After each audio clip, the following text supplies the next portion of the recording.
Arthur Billings, move back from the dispensing counter and keep your hands clear of the register. This is a licensed pharmacy. What authority are you acting under? Once is a mistake, twice is suspicious. Arthur Billings did this for 4 straight years, more than 500,000 pills through one storefront, and left a cash receipt for every single one. We're investigating controlled substance prescriptions filled through this location, including cash-only dispensal patterns.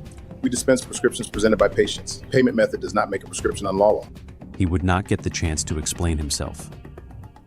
By the time federal agents walked into Health Fit Pharmacy with a search warrant and a freeze order, the case against Arthur Billings had been built for nearly 2 years. More than 500,000 opioid pills had moved through one suburban Houston storefront.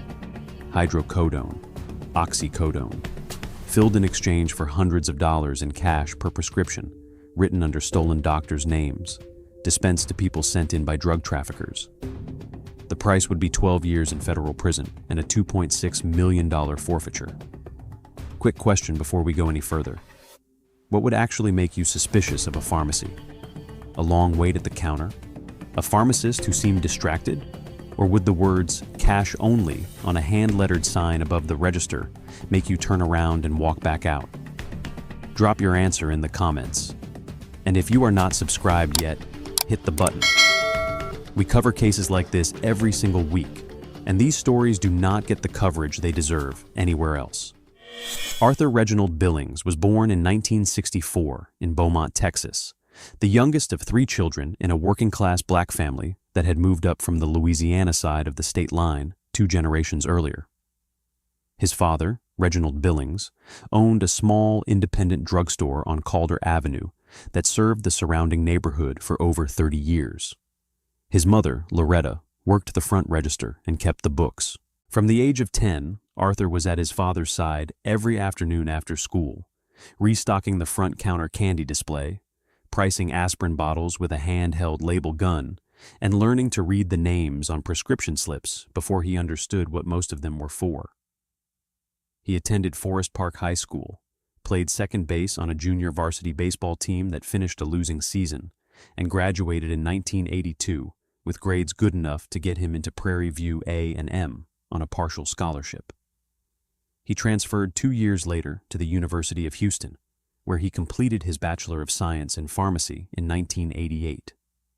His academic file at the College of Pharmacy carried evaluations that called him diligent, respectful in clinical rotations, and a quiet but capable student who works well in team-based dispensing exercises.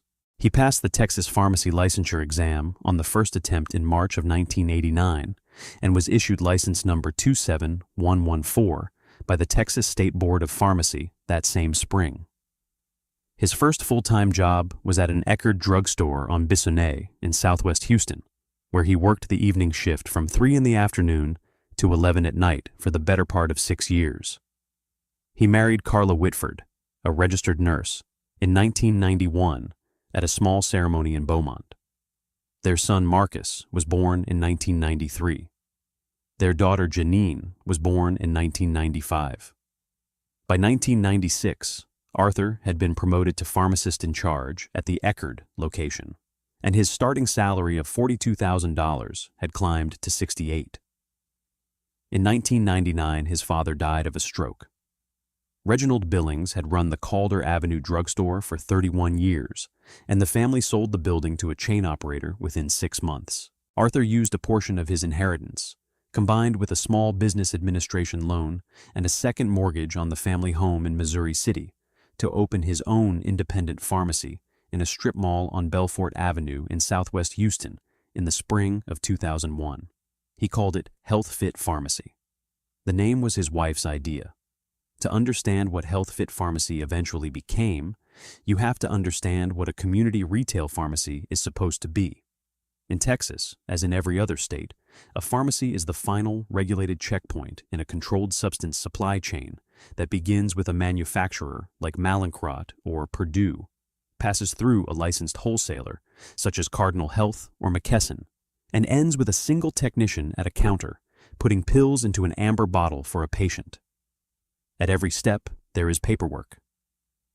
The Drug Enforcement Administration issues a registration number to every prescriber, every pharmacy, and every wholesaler. Schedule II narcotics like oxycodone require a physical signed paper prescription or a properly authenticated electronic prescription. The pharmacist in charge is legally responsible for verifying that prescription, confirming the prescriber's DEA number, and exercising what the statute calls corresponding responsibility, meaning the pharmacist has an independent duty to refuse a prescription that does not appear to be for a legitimate medical purpose. Every controlled substance prescription is logged twice. Once in the pharmacy's dispensing system, and once in the Texas Prescription Monitoring Program, a state database that records every Schedule 2 through 5 dispensing event by patient name and prescriber.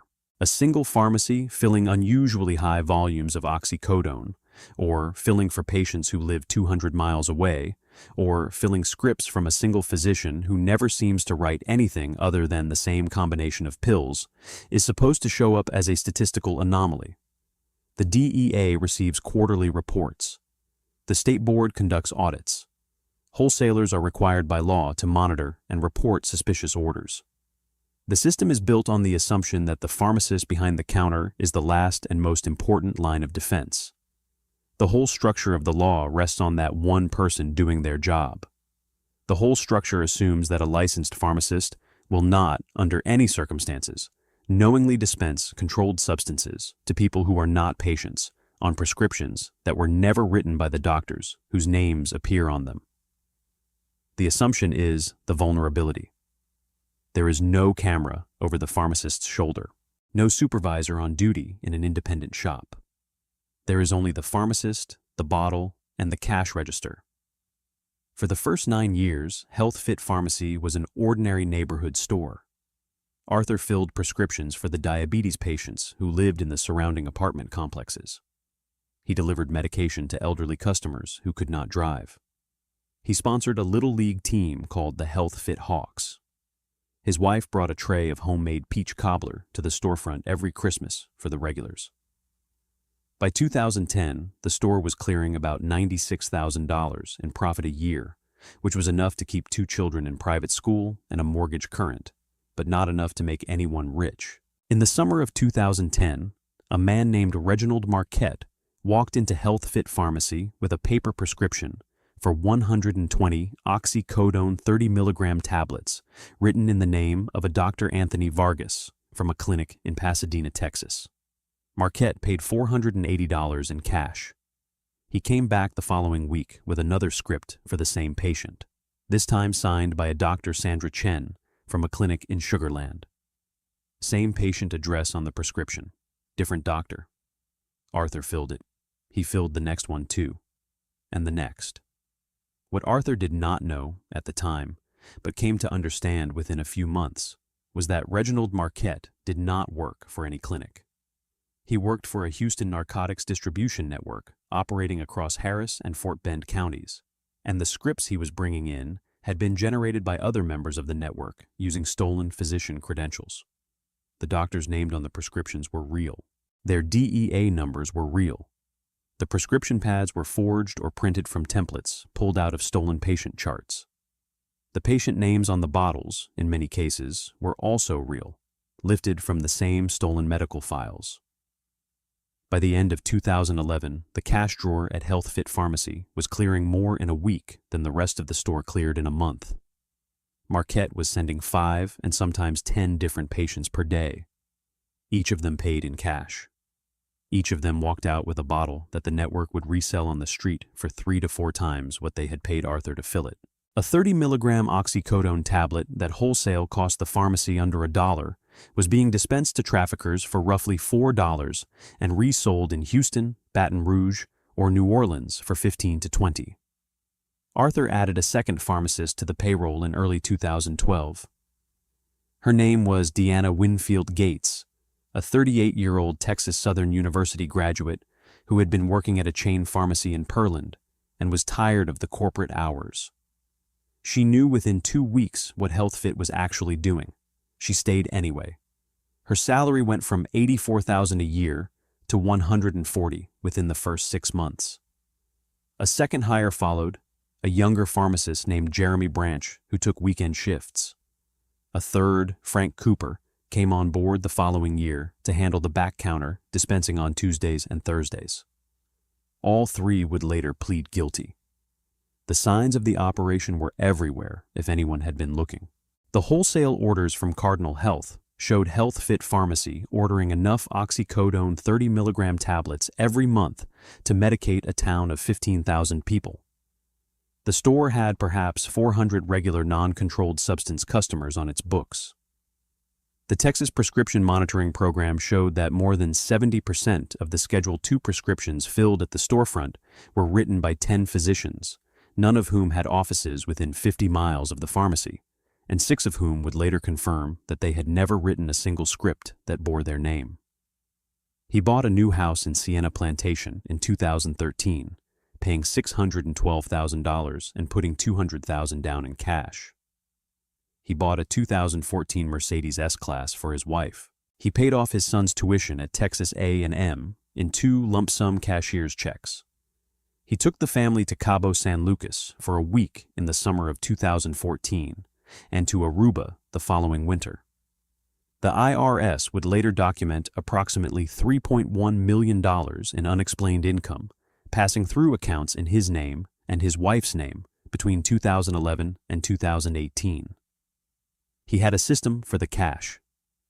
Every evening he closed out the register, separated the controlled substance receipts from the legitimate pharmacy receipts, and ran the controlled substance cash through a series of structured deposits in amounts just below the $10,000 federal reporting threshold.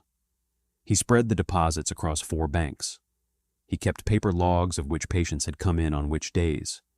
He believed he was being careful. Quick question before we keep going. What do you think the moment was that finally caused this whole thing to unravel? A patient who overdosed at the counter? A wholesaler who finally noticed the order volumes? A pharmacist on the payroll who got tired and started talking? Drop your guess in the comments before I tell you the answer, and subscribe if you have not yet. We do this every week, and these stories matter. The thing that ended Arthur Billings' career was not a pharmacist who got tired, and it was not a customer who overdosed at the counter. It was a wholesaler. In April of 2018, a compliance analyst at Cardinal Health named Patricia LeMay was running a quarterly suspicious order review on independent pharmacy accounts in the Houston metropolitan region. The Drug Enforcement Administration had been pressuring wholesalers since the previous year to tighten reporting on Schedule II opioid orders following a string of multi-million-dollar settlements against the largest distributors. LeMay's algorithm flagged Health Fit Pharmacy as a top decile outlier across 3 measures: average monthly oxycodone units ordered, ratio of controlled substance orders to total orders, and year-over-year growth in hydrocodone purchasing. LeMay's report went to a Cardinal Health regional compliance director, who forwarded it to the company's internal investigations unit, who in turn reported the account to the Houston Field Division of the Drug Enforcement Administration on May 14, 2018. The DEA opened a file under the case name Operation White Coat the following week. A DEA diversion investigator named Ramona Schiff was assigned. She pulled 5 years of Texas Prescription Monitoring Program data on Health Fit Pharmacy, and within 48 hours had identified 10 physicians whose DEA numbers had appeared on more than 2,500 prescriptions filled at the storefront. She drove to the office of Dr. Anthony Vargas in Pasadena, Texas, the first name on her list. Dr. Vargas pulled his own prescribing records and confirmed that he had written exactly 0 prescriptions for Health Fit Pharmacy in his entire career.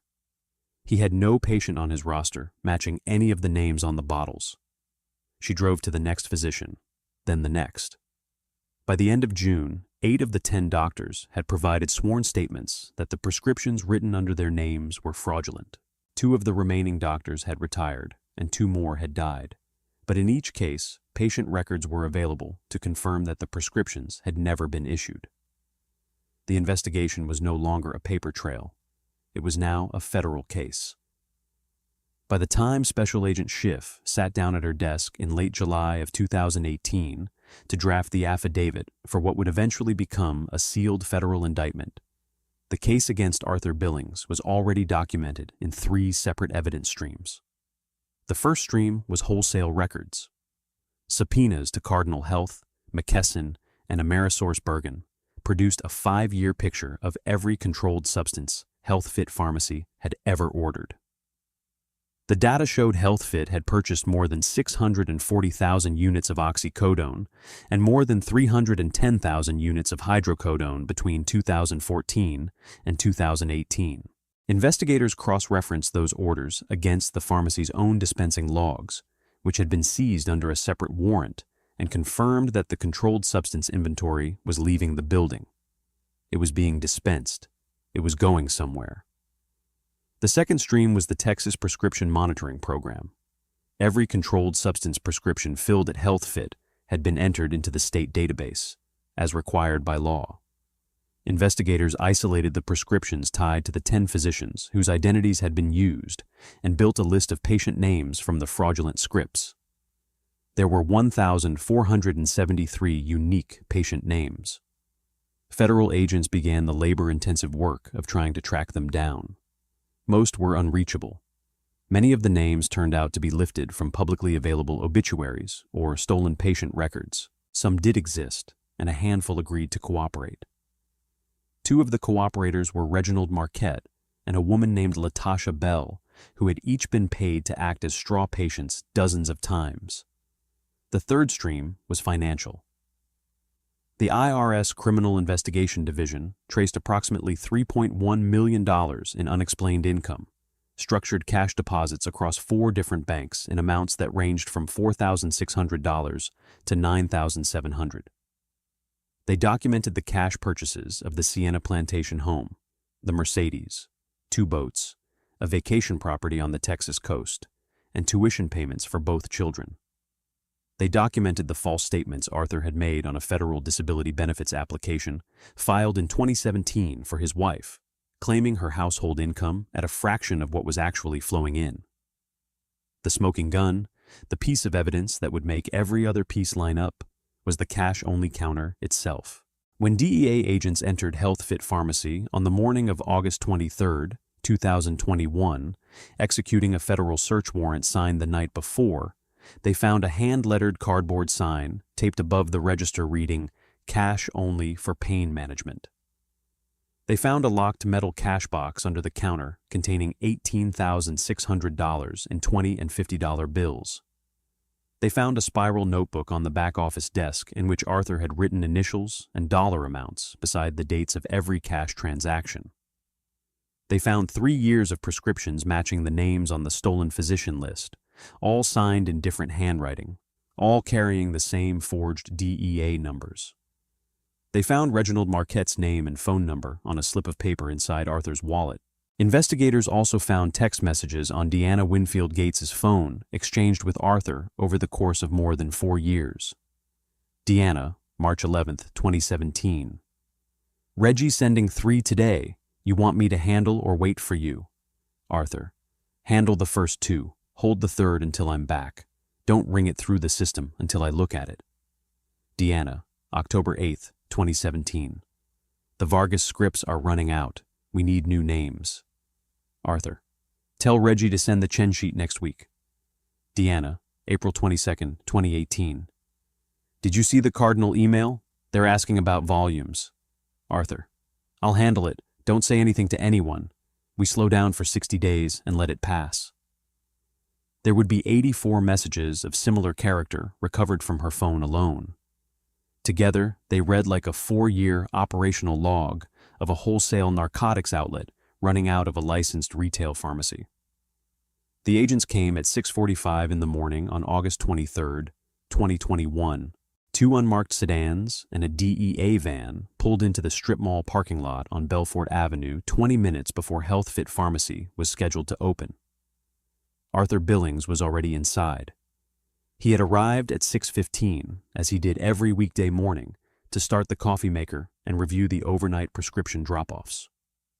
He was sitting at the back office desk reading a printout when 6 federal agents in dark windbreakers came through the front door with the keys he had handed over without protest at the request of the lead agent. Special Agent Ramona Schiff sat down in the chair opposite his desk. She placed a folder between them. Schiff.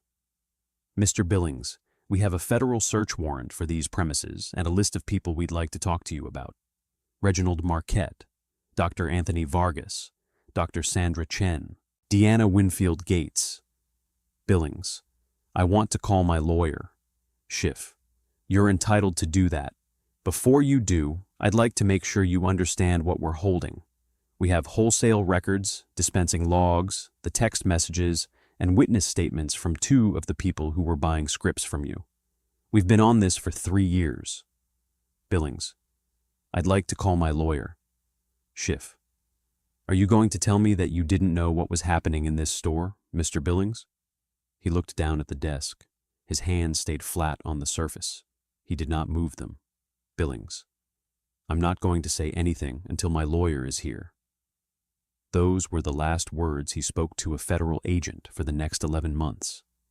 He posted a $200,000 bond by the end of the day, surrendered his passport, and went home to Sienna Plantation. His pharmacy license was suspended within 72 hours by the Texas State Board. The indictment was unsealed on October 4th, 2021, in the United States District Court for the Southern District of Texas. Arthur Billings was charged with 1 count of conspiracy to unlawfully distribute hydrocodone and oxycodone under Title 21, United States Code, Section 846, 1 count of money laundering conspiracy under Title 18, Section 1956, and 1 count of false statements on a federal disability benefits application under Title 18, Section 1001. The indictment named Deanna Winfield Gates, Jeremy Branch, and Frank Cooper as co-conspirators.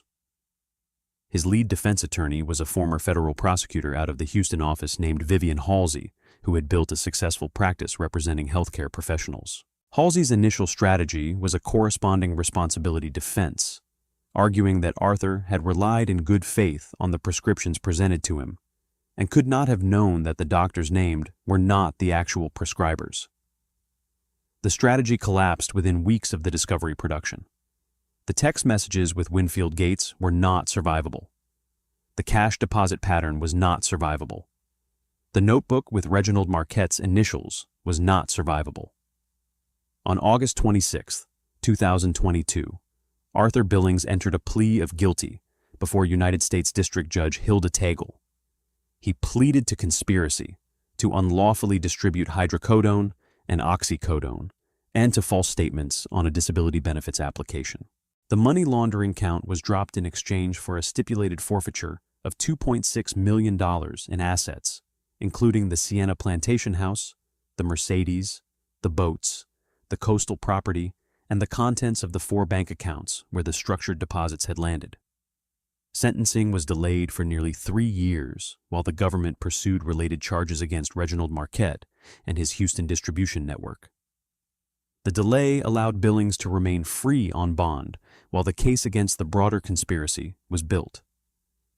During those years, he sat in his Sienna Plantation home, surrendered his pharmacy license permanently, and watched his wife move out of the house in late 2023 after 29 years of marriage. His son Marcus, by then a 30-year-old project manager at an oil services company in Houston, stopped taking his calls. On September 25, 2025, Arthur Billings stood before Judge Tagle for sentencing. 3 of the doctors whose identities had been stolen sat in the gallery. A woman named Tameka Roberts, who had lost her brother to a heroin overdose in 2017 after he had transitioned from pills bought on the street to cheaper opioids, read a victim impact statement. Roberts: Your Honor, my brother Antoine was 34 years old when he died. He started on pain pills after a car accident in 2015. By 2017, he was buying them on a street corner in North Houston because the prescription ran out and the doctor would not refill it. The pills he was buying were the same pills that came out of pharmacies like the defendants. I will never know if the pill that killed my brother started at his counter. But I know it could have. And I know there were 1,000 other Antoines. Judge Tagle's sentencing remarks ran for almost 20 minutes. The transcript records the following. Judge Tagle: Mr. Billings, you held a license that, in this state and in this country, is among the most trusted any professional can hold. The pharmacist standing behind the counter is the last person who can stop a controlled substance from reaching someone it should not reach. The system depends on you. Citizens depend on you. The patients whose names were taken without their knowledge depended on you. The doctors whose identities were stolen and whose careers you put at risk depended on you. You betrayed every one of them for cash for almost a decade. The court does not find any of the mitigation in the defense filings to outweigh the harm done. The court imposes a sentence of 144 months, 12 years, 144 months in the custody of the Federal Bureau of Prisons. The court ordered the previously stipulated $2.6 million forfeiture and the surrender of the Texas pharmacy license permanently. Arthur Billings was remanded into custody at the conclusion of the hearing. He is currently incarcerated at the Federal Correctional Institution Bastrop, a low-security facility outside Austin, with a projected release date in 2036, at which time he will be 72 years old. Deanna Winfield Gates was sentenced to 6 years at FC Warren Bryan. Jeremy Branch received 22 months. Frank Cooper received 20 months. Reginald Marquette pleaded guilty to a separate trafficking conspiracy and received 15 years in a related Eastern District prosecution. Health Fit Pharmacy was permanently shuttered. The strip mall storefront on Belfort Avenue sat empty for 2 years before a nail salon moved into the space in early 2024. The hand-lettered cash-only sign that had hung above the register for almost a decade was entered into the federal court record as Government Exhibit 41. That case was hard to follow, but the one on your screen right now is somehow worse. Click it now.